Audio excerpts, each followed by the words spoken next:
السلام علیکم ورحمت الله وبرکاته. محترم مستند کړی دی چې استاد و شاګردانو ته ووایي چې ورسئ عکار وکړي. نو یو شاګرد لڅ پښو ځغلي عکار ته، بل وایي زه ګوټ په پښه کوم یا چپلۍ په پښه کوم، بیا ورځم عکار ته. نو اوس دا چې لڅ پښو ورلی دغه دپاره ډېر اجر دی او که هغه چپلکې په پښه کوي. محترمه، د رسول الله صلی الله علیه و آله وصحبه وسلم څخه عبدالله بن عباس راته نور روایت کړی دي. رسول الله صلی الله علیه وایي اذا تسارعتم من الخیر، کوم وخت چې تاسې چابکي و خیر ته کوئ، نو رسول الله صلی الله علیه وسلم وایي فامشوا حفاة، لڅ پښو ورځئ، فإن الله يضاعف أجره على المتناعل منتعل. الله جل جلاله د دغه لڅ پښو اجر پر هغه چا باندې ډېر لیکي چې هغه یو شی په پښو کوي. نو محترمه، دلته چې استاد امر وکړي، عالم امر وکړي چې عکار وکړه،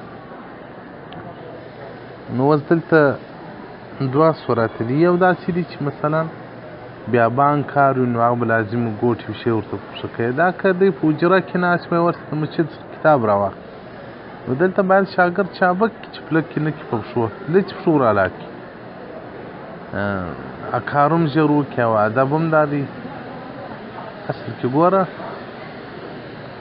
دا د خیر کار ته لڅ پښو ورتلل، هغه نو په دې وجه اجر هم ډېر لري چې چابک په ځان ور ورسوي، په دې وجه اجر هم ډېر لري چې مثلا هغه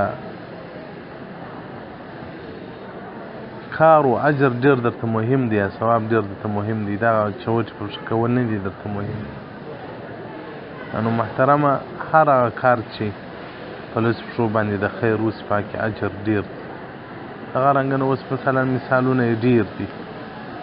چا د خیر کار وي، سړی رسد ورته کېږي په لڅ پښو باندې. ځکه مثلا یو بل د خیر کار وي، څوک درته وایي ورسه هغه قرآن شریف راواخله او مچته څخه ته په حجره کې، نو دی یوازې چپلکې په پښه کوي، تر هغه دې نور رالا کړي لڅ پښو دې کار ژر وکړي. یو که داسې د بیابان کار وي چې بې څپلۍ او بې چوټ سړی رسېدګي نشي ورته کولی، نو هېڅ مشکل نه لري.